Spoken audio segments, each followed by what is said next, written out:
satisfacción y con tranquilidad espero que todos los frentes de obra han sido atacados. Uno, especialmente, que había generado gran preocupación por parte de la población de la ciudad, era la protección a la Bocatoma, la famosa protección ribereña, que ya hoy tiene un avance del 30% y esperamos que al 31 de marzo esté terminada la obra de protección, asegurando estabilidad y tranquilidad, no solamente al desarrollo de la obra, sino pues a la estabilidad propia de la planta de tratamiento de agua potable de Yopal. Es decir, buenas noticias, 250 personas de la localidad empleadas, con el más alto compromiso que lo podemos certificar, comprometidos con la obra, comprometidos con su ciudad, porque finalmente esta es una obra para ustedes. El gobierno nacional, a través del Ministerio de Vivienda, Ciudad y Territorio y Findeter, presente, una interventoría que siempre ha estado de frente al público para dar las explicaciones.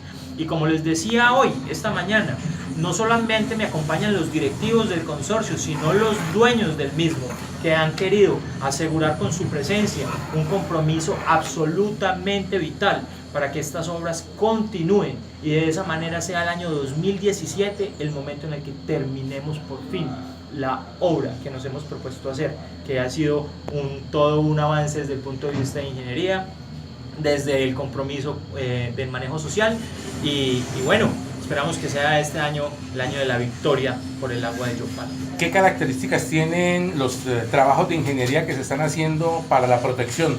Decía usted que tienen unas características especiales para que efectivamente esas obras perduren en el tiempo.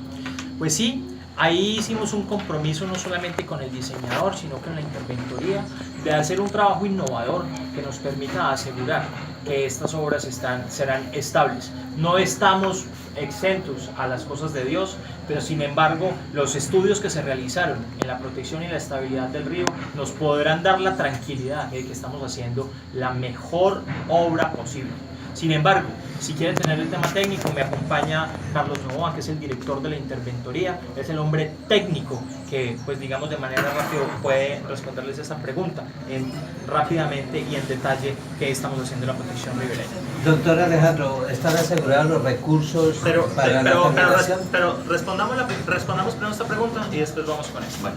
Esas obras de protección ribereña fueron fruto de un diseño bastante detallado, donde se utilizaron todos los estudios que se han realizado al río Cravo Sur, como nosotros hemos visto.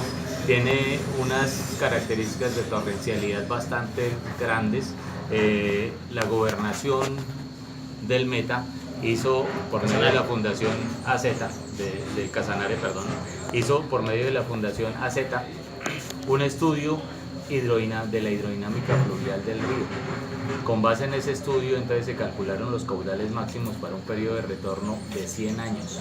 Se determinó que el máximo caudal que puede llevar ese río en ese periodo de retorno son del orden de 1980 metros cúbicos por segundo y se hicieron unas batimetrías, o sea, unas secciones a lo largo del río donde determinamos las velocidades máximas que se podrían esperar. Esas velocidades se generan en un arrastre del material y una socavación de la pata, digamos, del talud, que genera un arrastre de material, que es lo que veníamos viviendo sobre esta Bocatoma y sobre la línea de aducción. Entonces, con base en eso se hicieron los cálculos hidrodinámicos de tal manera que se seleccionó cuál es el bloque mínimo que nos garantice que no sea arrastrado por esas características torrenciales del río.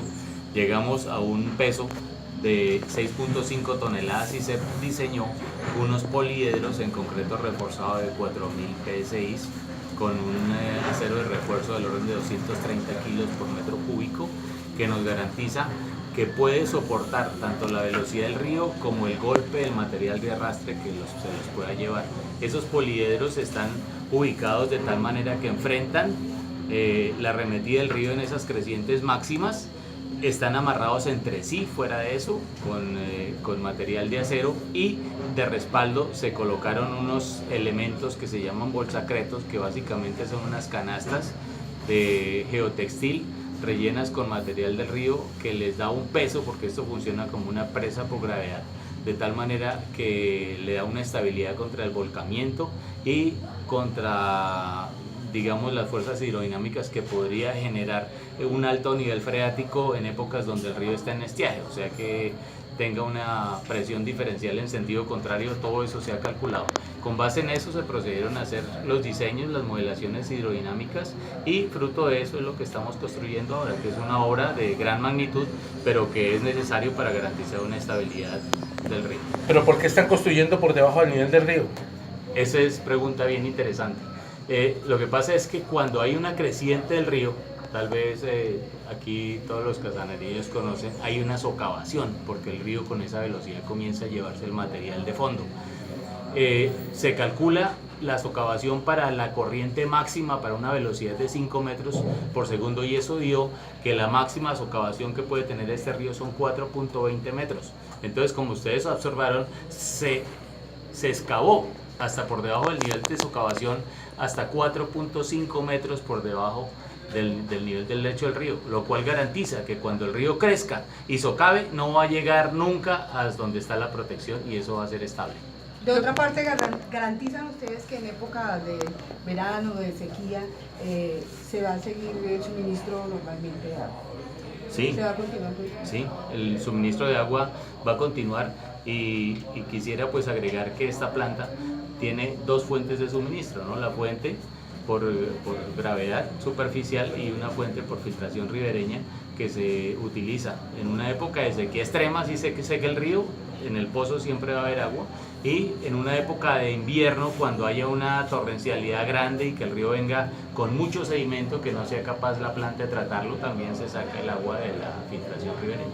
Doctor, ¿quién asumió las obras de protección y qué pasó con los diseños, los ajustes que se estaban haciendo al proyecto de acueducto de Yopal? No, como se les hemos dicho desde el inicio, los diseños, los ajustes a los diseños promovidos aquí por la comunidad y por ustedes mismos, los medios de comunicación que han estado acompañando el desarrollo de este proyecto, se tuvieron en cuenta. El diseñador hizo lo propio, fueron revisados por la Interventoría y avalados, por supuesto, por el Ministerio de Vivienda, Ciudad y Territorio. Y adelantándome a una pregunta posterior, que usted me hacía ahora, ¿de dónde salieron estos recursos? Recordarán ustedes que cuando estuvimos con la señora ministra de Vivienda, Ciudad y Territorio, estaba pendiente una reformulación al proyecto. Esa reformulación al proyecto, ¿qué necesitaba? No solamente el tema del aval técnico que se requería hacer, sino también encontrar los recursos financieros para poder financiar esa obra que antes no estaba prevista. ¿De dónde salieron? Salieron de una bolsa que teníamos por ejecutar. Teníamos inicialmente 62.000 millones de pesos, la contratación se hizo por 56.000.